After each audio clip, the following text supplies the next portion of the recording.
नमस्कार दोस्तों पूरे दुनिया को एक बात समझ नहीं आ रही कि ये स्ट्रेट ऑफ होर्मुज को लेकर हो क्या रहा है। मतलब आप इमेजिन करो, जब ईरान वॉर स्टार्ट होने से पहले यहाँ पर स्ट्रेट ऑफ होर्मुज पूरी तरह से ओपन था, कोई दिक्कत नहीं थी। कितने भी शिप्स वहाँ से आ सकते थे, जा सकते थे, इंटरनेशनल वाटर था, कोई प्रॉब्लम नहीं थी। उसके बाद वॉर होता है। वॉर में अमेरिका का जो मेन मकसद था कि ईरान में रिजीम चेंज किया जाए, वो तो होता नहीं है। यहाँ पर डील को लेकर बातचीत चल ही रही है। उल्टा हुआ क्या है कि जो स्ट्रेट ऑफ होर्मुज है उसको लेकर पूरा मामला फंस चुका है। मतलब कौन कितना कंट्रोल करेगा उस पे लेकर बात आ गई। और आप सोच के देखिए, कल जो है पता चलता है 2 इंडियन शिप्स के ऊपर अटैक किया गया है ईरान के द्वारा। आप देख सकते हो ये खबर, firing on Indian ships in Hormuz reveals who wills real power in Iran. इसको डिटेल से समझेंगे क्योंकि देखिए मामला गंभीर इसलिए हो गया कि कोई भी शिप अगर स्ट्रेट ऑफ होर्मुज से गुजर रही है वो कहीं ना कहीं ईरान से परमिशन डेफिनेटली ले रही है। ईरान ने हरी झंडी दिखाई थी, उसके बाद भारतीय शिप वहां से गुजर रहे थे, उसके बावजूद भी ये अटैक हुआ है। तो ये मैं आपको इसका एग्जैक्ट रीजन बताऊंगा। चलिए शुरुआत करते हैं। देखिए सबसे पहले हुआ क्या, कई सारे जो इंडियन फ्लैग कमर्शियल वेसल्स हैं, जिसके कुछ इसमें जो शिप्स होंगे उसमें जो है आपका ऑयल होगा, किसी में गैस होगा, तो इस तरह के कई सारे जो कमर्शियल वेसल्स हैं वो स्ट्रेट ऑफ होर्मुज से पास होकर निकलना चाह रहे थे। ठीक है, अब हुआ क्या कि यहाँ पर उनको इंटरसेप्ट किया गया और उनके ऊपर फायरिंग स्टार्ट हो गई। और ये फायरिंग किसने की है, ध्यान से समझिएगा, ये किया गया IRGC, जो कि ईरान की सबसे पावरफुल बॉडी है और उसकी जो नेवी है IRGC की नेवी, उनके द्वारा किया गया है।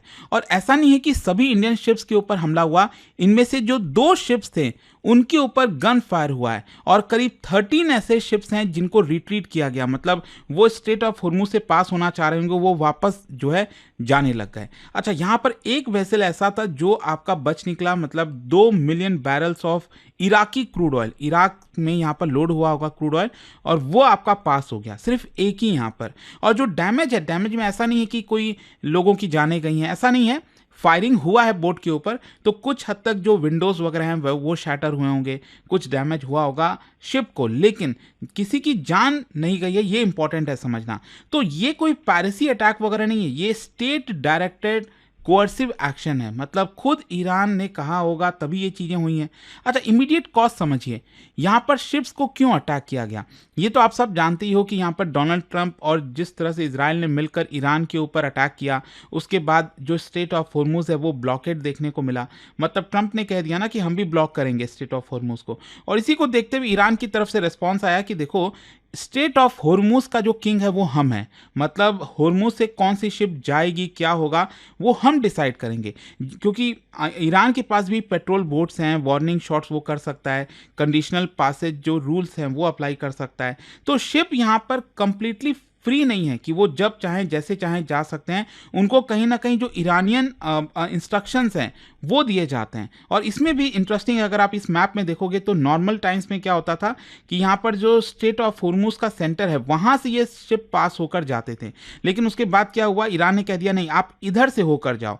यहाँ पर एक आइलैंड है होर्मुज आइलैंड, उसके नज़दीक से होकर जाओ ताकि हम निगरानी रख सके कि कौन सी शिप पास हो रही है और कौन सी नहीं। अच्छा, यहाँ पर अब देखिए, ये अब इसमें इसी में सारा एम्बिग्यूटी आ जाता है, क्योंकि ऐसा नहीं है कि ईरान ने फॉर्मल तरीके से वॉर डिक्लेयर कर दिया है। ईरान ये नहीं कह रहा है फॉर्मली कि हम यहाँ पर स्टेट को ब्लॉक कर रहे हैं, लेकिन हाँ, यहाँ पर लिमिटेड फोर्स का इस्तेमाल कर रहा है, अपना जो डोमिनेंस है उसको दिखाने की कोशिश कर रहा है। ईरान एक मैसेज दे रहा है that we control this choke point.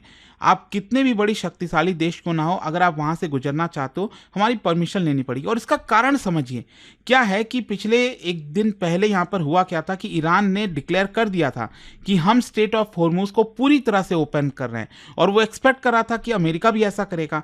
America ने भी कहा, ट्रंप ने कहा कि जो होर्मुज है वो ओपन कर दिया गया। इनफैक्ट ये आप देखोगे, president she is very happy that the strait of Hormuz is open and और rapidly opening our meeting in China, क्योंकि चाइना में वो जाने वाले हैं, मीटिंग होने वाली है शी जिनपिंग के साथ। तो यहां पर ट्रंप ये कह रहे हैं कि स्ट्रेट ऑफ होर्मुज ओपन हो गया है, लेकिन ईरान के लिए ब्लॉकेड लगा हुआ है। मतलब यहां पर ये जो पूरा स्टेट है, दुनिया की जितनी भी शिप्स हैं वो इससे पास हो सकती हैं, लेकिन अगर वो शिप ईरान के साथ लिंक्ड है तो उसको हम पास नहीं होने देंगे। अब ईरान को ये लगा कि भाई ये हो क्या रहा है, मतलब स्ट्रेट ऑफ हॉर्मुज पर तो हमारा कंट्रोल है, अमेरिका कौन होता है हमें बताने वाला कि हमारी शिप वहां से नहीं जाएगी? अगर ऐसा है तो हम कोई भी शिप वहां से गुजरने नहीं देंगे।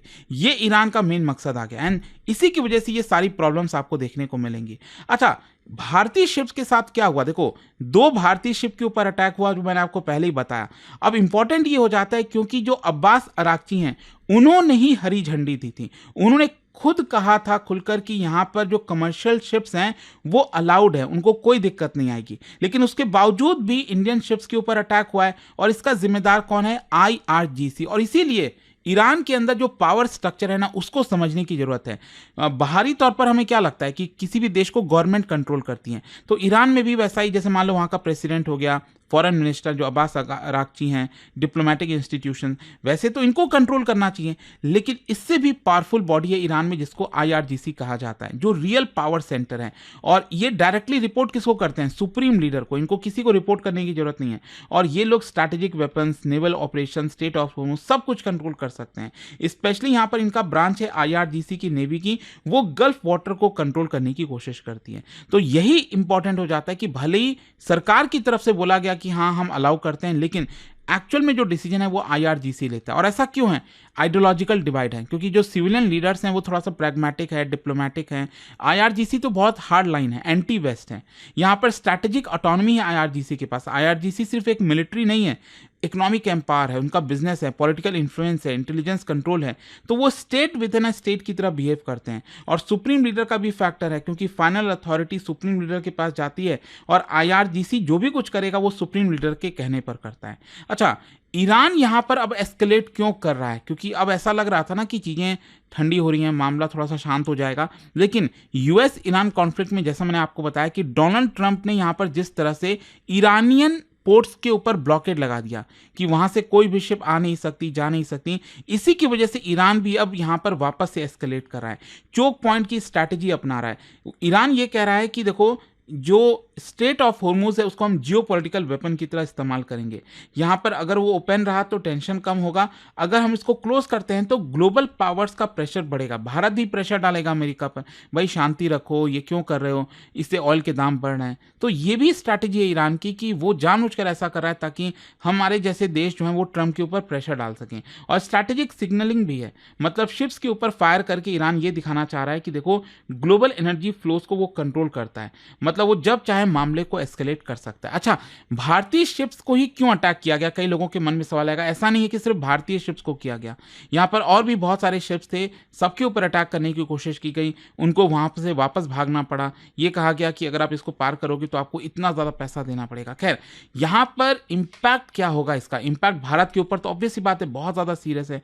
80% क्या, अब तो 90% ऑयल तक हम इंपोर्ट करते हैं, और हुर्मुज से बहुत बड़ा शेयर भारत का आता है। तो खतरा यही है कि फ्यूल प्राइसेस बढ़ जाएंगे, इन्फ्लेशन बढ़ जाएगा। और इसीलिए अगर आप देखोगे तो भारत ने ईरानियन एम्बेसडर को समन किया। ये आप देख सकते हो, कल देर रात को खबर आती है, जो मिनिस्ट्री ऑफ एक्सटर्नल अफेयर्स है उन्होंने यहां पर इसके बारे में नोटिफिकेशन जारी किया है, और कहा है कि भारत ने ईरान के जो एम्बेसडर हैं नई दिल्ली में, उनको यहां पर बुलाया और 20-25 मिनट तक बातचीत की, और बोला कि आप कर क्या रहे हो? एक तरफ आप हमें कह रहे हो कि हमारे शिप्स अलाउड हैं, वहां से जा सकते हैं, और वहीं फिर आप हमारे ऊपर अटैक कर रहे हो। तो ये फॉर्मल तरीके से किया गया। और देखो, किसी भी एम्बेसडर को समन करना मतलब ये एस्केलेशन के जस्ट नीचे वाला लेवल होता है। यहां पर भारत ने डिमांड किया है कि भारतीय शिप्स को अलाउ किया जाए, नॉर्मल शिपिंग मूवमेंट को रिज्यूम किया जाए, और इस तरह के इंसिडेंट्स ना हो, ये यहां पर कोशिश होनी चाहिए। और क्योंकि यहां पर ऑयल के दाम वगैरह बढ़ सकते हैं, इसीलिए आपको याद होगा कल अमेरिका ने एक बड़ा डिसीजन लिया, जो रशियन ऑयल है उसके ऊपर जो वेवर था उसको एक्सटेंड कर दिया गया 16 मई तक। मतलब अब भारत को यहां पर रशियन ऑयल वगैरह खरीदने में ऐसा कोई प्रॉब्लम नहीं आएगी, दिक्कत नहीं आएगी। खैर, जो भी है, ये जो इंसिडेंट था इंडियन शिप्स के ऊपर अटैक होना, आई होप वो आपको समझ में आ गया होगा। और जाने से पहले एक बहुत ही इंटरेस्टिंग क्वेश्चन, क्या बता सकते हो? बहुत ही इंटरेस्टिंग है, इसको ध्यान से पढ़िएगा। इनमें से कौन सी गल्फ कंट्री ऐसी है जो मैरीटाइम बॉर्डर ईरान के साथ शेयर करती है बट अपना लैंड बॉर्डर शेयर नहीं करती। इसका राइट आंसर आप सब जानते हैं, मेरे इंस्टाग्राम पर तो मिलेगा ही, वहां पर अगर आप नहीं, कोई बात नहीं, टेलीग्राम से ले सकते हैं इसका सही उत्तर। और दोस्तों मैं आपको बता दूं, अगर आप यूपीएससी की तैयारी कर रहे हैं, कोई भी बैच चाहते हैं, 2027-28 हर एक बैच हमारा स्टार्ट होने वाला है, जिसमें प्रीलिम्स, मेंस, इंटरव्यू सब कुछ की तैयारी कराई जाती है। आपको यूज करना है ये कोड अंकित लाइव मैक्सिमम डिस्काउंट के लिए। कोई डाउट है, प्रॉब्लम है बैच से रिलेटेड, इस फोन नंबर पर कॉल करिए, मेरी टीम आपको अच्छे से गाइड कर देगी। स्टडी IQ IAS, आपका सिलेक्शन हमारा मिशन।